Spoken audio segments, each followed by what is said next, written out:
여러분, 2000년 전 예수님이 우리를 위해서 십자가를 지시고 죽으셨어요. 성경대로, 성경 구약에 있는 말씀대로, 그리고 예수님이 하신 말씀대로 우리를 위해서 죄 없으신 예수님이, 하나님의 아들 그리스도께서 우리를 위해 십자가에서 죽으셨어요. 죽으신 이유는 우리는 아담 이후로 다 죄인입니다. 의인은 없나니 하나도 없다. 인간은 태어나면서부터 죄인이에요. 그 죄가 유전이 돼서 원죄를 가지고 태어나고, 그리고 알고 지은 죄, 모르고 지은 죄, 그 죄를 가지고 살아갑니다. 근데 그 죄의 값은 사망이라, 성경에 죄의 삭은 사망이라 그러셨어요. 근데 그 죄값을 우리가 지불해야 되면 다 지옥 가야 되는 인생이에요.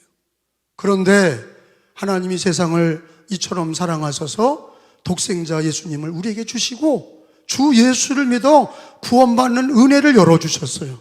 그래서 주님이 구약의 유월절, 그 이스라엘 백성들이 구약의 출애굽기에 보면은 하나님이 말씀하시기를 양을 잡아서 그 양의 피를 문설주와 임방에 발라라.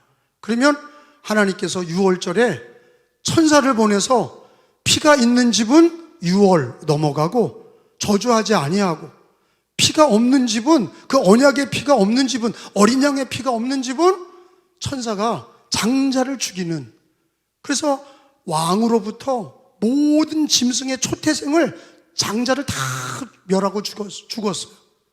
그래서 그 유월절 밤에 어린 양을 바른 집은 구원을 받았고, 어린 양을 피를 바르지 않은 집은 저주와 멸망을 받았어요. 그리고 이스라엘 백성들이 애굽에서 나오는 광복을 맞이한 거예요. 그 유월절을 하나님은 평생 지켜라, 영원토록 지켜라. 근데 그 하나님의 어린 양, 여러분, 그 어린 양의 피로 이스라엘 백성들이 구원을 받았는데, 그 어린 양의 피가 누구의 피예요? 그게 바로 하나님의 어린 양이신 예수님의 피인 줄로 믿습니다. 그래서 유월절, 구약의 유월절은 예수님이 십자가에서 죽을 때가 유월절이고, 그 유월절을 완성하신 분이 바로 예수 그리스도다. 우리도 예수님의 피로 죄사함 받고 구원받는 은혜를 주신 겁니다. 근데 예수님이 우리를 위해서 대속하고 죽으신 거로 끝났다면 우리 기독교는 슬픔의 종교예요. 왜? 희생하시고 그리고 그냥 끝났어. 너무 불쌍하고, 죄 없는 예수님이 우리를 위해 대신 죽으시고 끝났다. 그러면 죄 용서는 받았지만 늘 주님 불쌍하고 우리도 마음속에 늘 어둡고 힘든 마음을 가지고 살 수밖에 없어. 근데 우리 예수님은 하나님의 아들이시고 구세주이시라 부활의 주님으로 승리하신 줄로 믿습니다. 성경대로 3일 만에 부활하셨어요. 그리고 부활 후 50일 동안, 여러분, 구약의 유월절부터 오순절 절기가 있는데 유월절부터 오순절까지가 50일이에요. 예수님이 유월절 어린 양으로 십자가에서 죽은 때가 유월절이에요. 그러면 오순절까지, 성령이 임하시는 오순절까지가 50일입니다. 그러면 예수님이 부활하신 다음에 하늘로 승천하시기 전에, 오순절이 임하기 전에 예수님께서 제자들에게 그리고 성도들에게 세 가지 중요한 진리를 가르쳐 주셨어요. 오늘 그거를 배웁니다. 예수님께서 십자가에서 죽으시고 부활하신 다음에 세 가지를 강조하셨어요. 여러분, 물론 우리 예수님께서 이 땅의 공생의 기간에 기록된 말씀은 마태, 마가, 누가, 요한복음이에요. 그 복음서에 예수님께서 성육신하셔서 가르치시고 기적을 행하신 일들이 있어요. 그런데 예수님이 부활하시고 그리고 승천하시기까지 그 50일 동안에 가르치신 세 가지의 말씀은 더 엑기스 같은 거예요. 더 귀한 거예요. 그거를 집약해서 가르쳐 주신 말씀이 오늘 누가복음서 24장의 끝부분에 세 가지가 기록되어 있는데, 그거는 공간복음 다 공이 부활하신 주님이 강조하셨던 세 가지, 그리고 그 세 가지 말씀을 주시고 하늘로 승천하셨어요. 그러면 그 세 가지가 뭐냐? 첫째는 예수님, 부활하신 예수님이 뭘 강조했냐? 성경을 강조하셨어요. 성경을 강조하셨다. 그래서 오늘 성경에 부활하신 예수님이 뭘 가르치십니까? 44절에 성경을 강조하시는 거야. 24장 44절로 45절까지 큰 소리로 한번 합독합니다. 시작. 또 이르시되 내가 너희와 함께 있을 때 너희에게 말한 바 곧 모세의 율법과 선지자의 글과 시편의 나를 가리켜 기록된 모든 것이 이루어져야 하리라 한 말이 이것이니라 하시고 이에 그들의 마음을 열어 뭐를 깨닫게 하시고 성경을 깨닫게 하시고. 아니, 부활하신 예수님이 뭐를 강조했냐? 첫 번째 성경을 강조하신 거예요. 성경을 강조하신 이유는 여러 가지가 있습니다. 성경 말씀은요, 하나님의 말씀이세요. 성경은 일반 인문학 책이 아닙니다. 과학책도 아니고 세상의 어떤 철학책도 아닙니다. 성경은 하나님의 말씀이에요. 그 말씀을 기록한 게 성경책이에요. 근데 이 성경 말씀은 누구에 대한 말씀이냐? 여러분, 모세 얘기도 있고 아브라함 얘기도 있고 다윗 얘기도 있고 바울 얘기도 있고 베드로 얘기도 있는데 사실은 그런 얘기가 아니라 성경 66권은 다 누구에 대한 이야기예요? 예수 그리스도, 예수님에 대한 얘기예요. 요한복음서 5장에 보니까 다 찾아봅시다. 요한복음 5장 39절에 예수님이 하신 얘기가 성경을 해석할 때 가장 중요한 원리가 뭐냐? 예수님을 만나는 거예요. 예수님을 증언하는 것이 성경 해석의 가장 중요한 핵심이야. 39절에 시작. 너희가 성경에서 영생을 얻는 줄 생각하고 성경을 연구하거니와 이 성경이 곧 누구에 대하여? 내게 대하여 증언하는 것이니라. 따라서 합시다. 이 성경이 곧 내게 대하여 증언하는 것이니라. 그러니까 예수 믿지 않는 사람도 성경을 읽을 수가 있어요. 근데 누구를 믿지 않으면 성경 해석이 안 돼요? 예수님을 믿지 않으면 성경 해석이 안 돼. 왜? 성경 자체가 예수님이 하신 얘기 뭡니까? 이 모든 성경이 누구에 대하여 증언하는 것이라? 예수님에 대하여 증언하는 거예요. 그러니까 성경을 읽거나 성경 말씀을 들을 때는 누구를 만나는 마음으로 들어야 돼요? 예수 그리스도입니다. 그게 핵심이에요. 모세 얘기하는 게 아니에요. 아브라함 얘기하는 게 아니에요. 다윗 얘기하는 게 아니에요. 베드로 얘기하는 게 아니에요. 바울 얘기하는 게 아니에요. 성경은 66권 어디를 읽든지 예수님 만나는, 예수님의 해석으로, 예수 그리스도의 관점으로 예수 그리스도를 만나는 것으로 해석이 되어야 예수님이 하신 말씀처럼 이 성경은 내게 대하여 증언하는 것이니라. 부활하신 예수님이 이제 하늘로 올라가십니다. 하늘로 올라가시면서 이제 예수님이 제자들과 함께 있지 않아요. 우리들도 예수님을 본 적이 없어요. 만난 적이 없어요. 그분을 만져본 적이 없어요. 십자가에 달릴 때 보질 못했어요. 부활하신 예수님을 본 적이 없어요. 근데 예수님이 부활 후 50일 동안 성경을 강조하신 게 굉장히 중요한 하나님의 단서예요. 왜?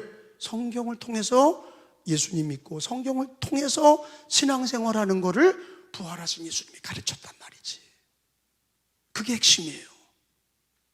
성경은 예수님에 대한 증언이고 성경을 읽거나 들을 때 그 말씀을 지킬 때 우리는 예수 그리스도를 만나는 것이고 말씀이 곧 하나님이시라 그러셨어요. 우리는 예수님을 보고 믿는 게 아니에요. 성경의 진리로 믿는 거예요. 이 시대는 성경의 진리로 예수님을 믿는 거예요. 그러니까 예수님이 부활 후에 승천하기 전에 뭘 강조하신 거예요? 성경을 강조하신 거예요. 성경을 통해서 예수님을 증거하셨어요. 성경을 통해서 은혜 받게 하시고 예수님을 믿게 하셨어요. 우리 예수님 다시 오시는 날까지 우리는 뭐를 통해서 예수님을 믿어야 돼요? 성경을 통해서 예수님을 믿어야 돼요. 믿으시면 아멘. 그래서 우리 기독교인들은 오직 성경이에요. 오직 예수, 오직 성경. 예수님을 믿을 때 성경을 통해 믿는 거고, 성경은 예수님을 만나게 하고, 그래서 부활하신 예수님은 성경을 강조하는 거예요. 그래서 우리 기독교인들은 늘 성경 읽기에 힘쓰셔야 돼요. 매일 일과로 성경을 읽고 기도하는 일에 힘쓰시기를 축원합니다. 성경 말씀은 다 이루어집니다. 다 이루어져야 하리라. 자, 오늘 거기 성경 말씀에 44절의 말씀이에요. 저를 따라서 합시다. 나를 가리켜 기록된 모든 것이 이루어져야 하리라. 그러니까 온 천지는 없어져도 성경 말씀은 절대 없어지지 않아. 온 천지는 변해도 하나님 말씀은 다 이루어져. 그리고 우리가 신앙생활 할 때 안심하고 성경의 진리를 붙들고 신앙생활해야 될 줄로 믿습니다. 이 눈에 아무 증거 아니 배워도, 이 귀에 아무 소리 아니 들려도, 신비한 체험이 없을지라도 객관적인 이 성경의 진리가 하나님의 말씀이고, 예수님도 부활하셔서 뭘 강조하셨어요? 성경을 강조하셨어요. 그래서 누가복음서 여러분 24장 27절로 32절까지 합독을 합시다. 27절에 엠마오 두 제자에게 성경 가르치시는 말씀이 먼저 기록되어 있단 말이죠. 시작. 이에 모세와 모든 선지자의 글로 시작하여 모든 성경에 쓴 바 자기에 관한 것을 자세히 설명하시니 성경 가르치신 거예요. 그들이 가는 마을에 가까이 가매 예수는 더 가려 하는 것 같이 하시니 그들이 강권하여 이르되 우리와 함께 유하사이다. 때가 저물어 가고 날이 이미 기울었나이다 하니 이에 그들과 함께 유하러 들어가시니라. 30절. 그들과 함께 음식 잡수실 때 떡을 가지사 축사하시고 떼어 그들에게 주시니 31절. 그들의 눈이 밝아져 예수인 줄 알아보더니 예수는 그들에게 보이지 아니하시는지라. 그들이 서로 말하되 길에서 우리에게 말씀하시고 우리에게 뭐를 풀어? 성경을 풀어주실 때 우리 속에서 뭐가? 마음이 뜨겁지 아니하더냐 하고. 자, 부활하신 예수님이 계속 제자들에게 뭘 가르치셔요? 성경을 가르치시고. 부활 승천하기 전에 우리 못 보고 믿는 십자가와 부활을 보지 못하고 믿는 이 시대의 모든 기독교인들에게 뭐를 통해서 예수님 만나도록, 성경을 통해서 예수님 만나도록 가르치시는 말씀이 여기에 기록되어 있습니다. 두 번째로는 예수님이 성경을 강조하시고 또 강조하신 게 있는데, 그게 뭐냐면 두 번째, 거기 오늘 본문 47절과 48절이에요. 합독합시다. 시작. 또 그의 이름으로 죄사함을 받게 하는 회개가 예루살렘에서 시작하여 모든 족속에게 전파될 것이 기록되었으되 너희는 이 모든 일의 증인이라. 따라서 합시다. 너희는 이 모든 일의 증인이라. 따라서 합시다. 증인이라. 여러분, 증인이라고 하는 것이 법적인 용어예요. 어떤 사건을 보고 그것을 증인이 되어서 재판장에서 그걸 본대로 말하는 게 증언이에요. 그래서 우리가 증인이라는 건 뭐냐? 누구의 증인이라는 거예요? 예수님의 증인이에요. 근데 우리는 보고 믿는 게 아니라 뭘 통해서 예수님의 증인이 되어야 돼요? 성경을 통해서 믿은 예수를 세상에 증언해야 돼요. 그래서 우리는 예수님의 증인이야. 여러분, 이단자들 중에 여호와의 증인이 있습니다. 증인, 여호와의 증인이다. 그건 뭐예요? 예수의 증인이 아니란 뜻이에요. 여호와의 증인이 그래서 이단이에요. 예수님을 제껴치고 여호와의 증인이 되겠다는 거예요. 하나님의 증인이 되겠다는 거예요. 그게 앞뒤가 안 맞는 거예요. 성경은 누구의 증인 되라고 그러셨어요? 여호와의 증인이 아니라 예수님의 증인 되라고 그러신 거예요. 왜? 예수님이 복음의 주님이시고 구원의 주님이시고 우리 죄를 사하시고 길이요 진리요 생명으로 예수님을 통하여, 죄인이 예수님을 통하여 하나님 아버지께 갈 수 있게 하셨고 예수를 통하여 성령 받게 하셨으니 여러분, 우리가 예수님의 증인이 되어야 될 줄로 믿습니다. 그래서 여러분, 사도행전 1장 8절에 우리 예수님은 이런 대명령을 주시잖아요. 믿는 자들은 어린이부터 노년까지 남녀 관계없이 예수 믿는 사람들은 다 예수님의 증인이 돼야 돼. 1장 8절이에요. 오직, 시작. 오직 성령이 너에게 임하시면 너희가 권능을 받고 예루살렘과 온 유대와 사마리아와 땅끝까지 뭐가 되리라? 내 증인이 되리라 하시니라. 그래, 내 증인은 여기서 주어가 누구예요? 누가 얘기하신 거예요? 예수님의 증인. 예수님이 명령하셨어요. 성령 받고 내 증인이 되라. 우리는 예수님의 증인이에요. 모든 사람 앞에서 너는 예수의 증인이 되라. 그래서 기도할 때마다 우리는요, 가정에 잘 되는 일도, 사업에 잘 되는 일도, 평안함도 기도하지만 가장 중요한 거는 성경을 통해서 예수님 만나도록, 부활하신 예수님이 부활 후 50일 동안 승천하시기 전에 성경을 강조하시고, 또 너희는 이 모든 일의 증인이다. 성경을 통해서 배우고 확실한 일에 그 진리의 예수님의 증인이 되셔야 돼. 예수님의 증인이 되셔야 돼. 십자가의 구원을 얘기해야 되고, 부활의 승리를 말해야 되고, 부활의 예수님의 증인이 되셔야 돼. 초대교회 교인들은요, 사도행전에 보면 자기들이 자칭 예수의 증인이라고 그랬어요. 십자가를 보았고 다시 살아나신 걸 보았고, 성경의 진리대로 십자가에서 죽으시고 성경의 진리대로 부활하셨고, 주님이 하늘로 올리셔서 하나님 보좌 우편에 앉아 계신 것을 제자들과 사도들은 복음을 전했어요. 예수님의 증인이 됐어요. 주님의 명령 따라 내 증인이 되라, 성령 받고 내 증인 되라. 그 초대교인들은 다 하나같이 그냥 예수님 믿는 거로 끝나는 게 아니에요.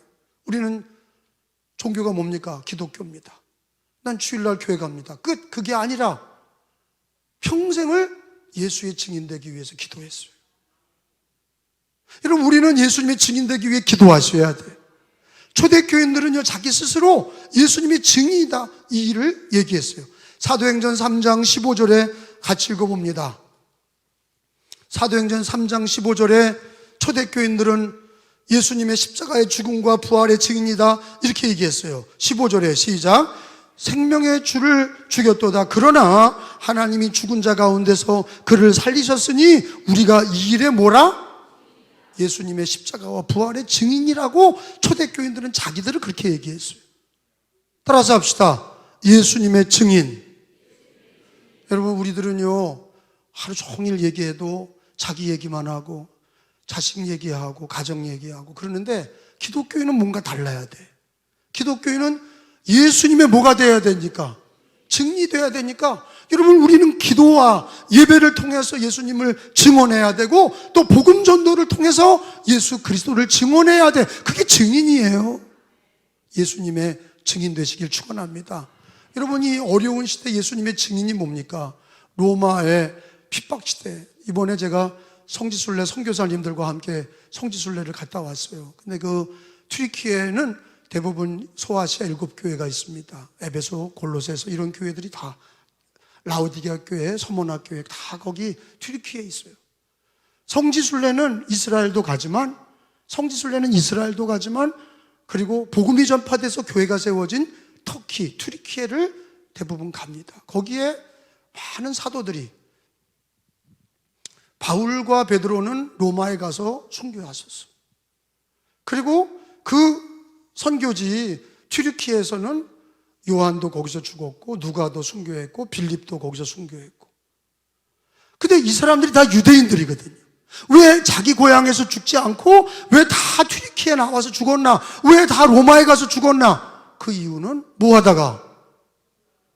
예수님의 증인으로 선교하다가 거기서 죽음을 맞이한 거예요. 예수 믿는 사람들은요, 자기의 증인이 아니에요. 돈 벌고 먹고 마시고 입는 일, 그게 다가 아니라 그건 하나님이 우리에게 있어야 될 줄을 다 아셔. 그러니까 먼저 그 나라와 의를 구하라 말씀하셨는데, 우리 예수 믿는 사람들이 먼저 그 나라와 의를 구하는 게 뭐냐? 예수의 증인이 되는 거예요. 여러분, 기도할 때 성경을 통해 예수님 만나게 해달라고 성경 읽기를 하시길 바랍니다. 성경을 읽을 때는 그냥 문서로 읽지 마시고 누구 만나는 것처럼 예수님 만나는 마음을 가지고 성경을 읽고 설교를 들으시고 그 말씀을 기억하면서 주님과 동행하시기를 축원하고, 두 번째로는 예수님의 증인이다 하셨으니 여러분, 우리가 있는 모든 곳에서 예배로 예수님의 증인 되시고, 그러니까 기독교인들이 어려운 때에 예배 드리면서 핍박과 환난 중에도 예배를 드리면서 자기가 기독교인인 걸 증거했어요. 코로나 기간에, 그리고 과거의 전쟁과 수많은 어려움 속에서 이번에 오늘도 우리 장례당한 우리 김수재 권사님 가정이 다 나왔는데 마음은 힘들지만 이렇게 해서 승리하시는 거예요. 예배를 드리면서 예수님 믿는 믿음을 증거하고, 많은 우리 2000년 동안 기독교인들이 핍박과 고난을 받으면서도 예배를 통해서 예수님의 증인이 되었고 복음을 전하면서 예수님의 증인이 됐어요. 따라서 합시다. 예배의 증인, 전도의 증인. 그게 예수님의 증언자들이에요. 예수님의 증인은 예배를 통해서 증언하는 것이고 전도를 통해서 예수님을 증언하는 거예요. 누가복음 사도행전 5장에도 가보세요. 사도행전 5장 32절에 보면은 성경의 기록에 보면은 초대교회 성도들은 다 우리가 자기가 예수의 증인이라고 자발적으로 얘기를 했어. 우리는 이 일의 증인이다. 그러잖아. 시작. 우리는 이 일의 증인이요. 하나님이 자기에게 순종하는 자들에게 주신 성령도 그러하니라 하더라. 따라서 합시다. 우리는 이 일의 증인이요. 그러니까 환난과 핍박 중에서도 예수님의 증인이 되시기를 축원합니다. 예배드리셔야 되고 예배드리는 게 예수의 증인이고 그리고 복음을 전하는 게 예수님의 증인이야. 근데 이제 세상 사람들이 볼 때 저 사람은 교회 권사님인데 나중에 알았는데 저 사람은 술, 담배 다 먹고 그냥 입에서 욕하고 그냥 더 악하고 더 그냥 근데 나중에 알고 보니까 저 사람이 권사님이래. 여러분 그건 증인이 못 되는 거예요. 예수님의 증인은요, 저 사람 정말로 힘들고 어려운데도 저렇게 집이 어렵고 힘든데도 예배를 드리고 복음을 전하며 참 예수님의 증인이야. 이게 살아있는 신자의 모습인 줄로 믿습니다. 예수님이 세 번째 얘기하신 것이 49절에 나와 있어요. 볼지어다, 시작. 볼지어다. 아버지께 약속하신 것을 너희에게 보내리니 너희는 위로부터 능력으로 입혀질 때까지 이 성에 머물라 하시니라. 아멘. 따라서 합시다. 내가 내 아버지께서 약속하신 것을 너희에게 보내리니 이게 뭐예요? 성령이에요. 그래서 초대교인들은 이 말씀을 그대로 믿고 막 기도한 거예요. 어디서? 마가의 다락방에서 몇 명이? 120명이 모여서 성령 받기 위해서 성령을 기다려라 그랬으니까 너희 기도하며 성령 받기를 기도해라. 그리고 주님이 하늘로 승천하시면서 성령을 받으라 그러셨어요. 그리고 제자들이 성령 받기를 기도하다가 오순절에 성령이 임하신 거예요. 그러니까 여러분 예수님이 부활 후 50일 동안 가르친 게 세 가지예요. 성경을 가르치시고 성경대로 이루어질 것을 약속하시고 성경의 신앙을 가르치셨고 두 번째로는 이 모든 일의 증인이다. 너희는 내 증인 되라. 예수님의 증인으로 살 것을 가르치셨고 세 번째로는 성령 받으라. 성령을 받아야 예수님의 증인이 될 수 있고 승리할 수 있습니다. 보혜사 성령 삼일체 하나님 중에 성령 하나님은 예수 그리스도로 믿는 자에게 오시는 보혜사 성령인데 보혜사 성령은 돕는 하나님이에요. 여러분 우리 스스로가 성경을 지킬 수 있을 것 같습니까? 우리의 의지로 복음을 전파할 수 있을 것 같습니까? 어려움 당하고 힘든 일 생기면 우리는요 성경도 잊어버리고 우리는요 어려운 일 당하면 예수님의 증인도 다 잊어버립니다. 그런데 성령이 임하면 성령님이 도와주시면 그러면 능력을 받아서 성경의 말씀이 이루어지는 것을 확신하게 되고 말씀을 따라가게 되고 성령님이 도와주셔서 예수님의 증인이 되는 것을 믿으시기를 바랍니다. 그래서 주님은 요한복음서 15장에 그렇게 얘기하셨어요. 찾아봅시다. 요한복음서 15장 26절에 성령이 오시면 그가 나를 증언한다 그러셨어요. 성령이 오셔야 우리가 권능을 받는 거예요. 성령을 받아야 그래야 늘 성령을 간구해야 그래야 예수님과 동행하고 말씀을 실천할 수가 있어요. 15장 26절입니다. 시작. 내가 아버지께로부터 너희에게 보낼 보혜사 곧 아버지께로부터 나오시는 진리의 성령이 오실 때 그가 나를 증언할 것이요. 아멘. 보혜사 성령이 오셔야 돼. 근데 성령은 어떻게 받습니까? 기도해야 돼. 다시 물어볼게요. 성령은 어떻게 받습니까? 기도해야 돼. 성령 받기 위해 기도해야 돼. 하나님 성령을 나에게 부어주셔서 성경 말씀으로 예수님 만나게 하시고 예수님의 증인 되도록 축복하여 주옵소서. 나는 연약합니다. 나는 쓰러집니다. 보혜사 성령이 도와주시옵소서. 그렇게 기도하면 어린이부터 노년까지 성령이 도와주시고 성령이 역사하시고 은사도 주시고 능력도 주시고 역사하시는 거예요. 요한복음 20장 22절을 또 한번 찾아봅시다. 부활하신 예수님이 제자들에게 거듭 강조한 게 성령 받으라는 거예요. 예수님은 부활 승천하시니 내가 너희를 떠나가니 너희는 내 이름으로 올 성령을 받으라. 22절에 이 말씀을 하시고 시작. 이 말씀을 하시고 그들을 향하사 숨을 내쉬며 이르시되 뭐를 받으라? 성령을 받으라. 따라서 합시다. 성령을 받으라. 다시 성령을 받으라. 다시 물어볼게요. 어떻게 성령 받아요? 기도하셔야 돼. 성령 받기를 날마다 기도하셔야 돼. 그냥 우리 집 잘 되게 해주세요, 건강하게 해주세요, 이런 기도 말고 성령, 보혜사 성령님이 오셔서 나를 도와주십시오.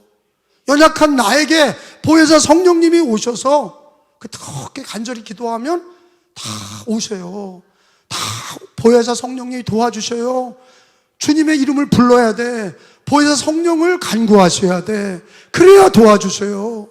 그러니까 보혜사 성령님이 오시면 미련한 자에겐 지혜를 주시고, 보혜사 성령님이 오시면 지식과 명철도 주시고, 성령님이 오시면 주님이 능력도 주시고 은사도 주시고 방언도 주시고 병고침도 주시고 귀신 추방도 주시고 믿음의 은사도 주시고 하나님 능력 행하는 은사도 주시는 거예요.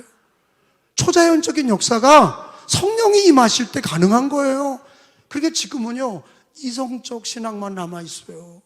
이성적 신앙이라는 게 뭐예요?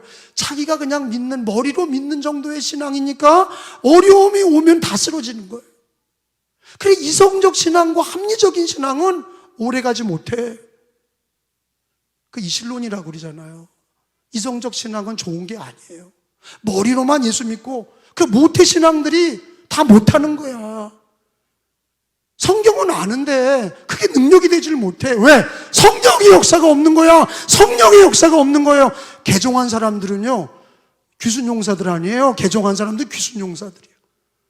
무당 믿다가 버리고 예수 믿었다. 목숨 걸고 예수 귀순용사들은요, 막 성령 받아. 왜? 종교의 영성을 아니까. 근데 모태신앙은 종교성은 갖고 있어. 이거 떠나면 큰일 나는 줄 알아. 성경도 읽고 기도하는데 그냥 합리적이고 이성적인 신앙만 갖고 있으니까 하나님의 초자연적인 역사를 경험하지 못해. 성령이 임하셔야 돼. 성령의 충만함을 받는 건 어떤 이상한 사람만 받는 게 아니라 어린이도 노인도 남자다 여자다 다 보혜사 성령님 나에게 오셔서 나는 연약하오니 갈급한 심령에 성령을 부어달라고 기도하면 누구든지 오셔. 누구든지 붙잡아 주셔. 누구든지 능력을 주셔. 여러분, 마지막 시대에 성령 받으시길 바랍니다.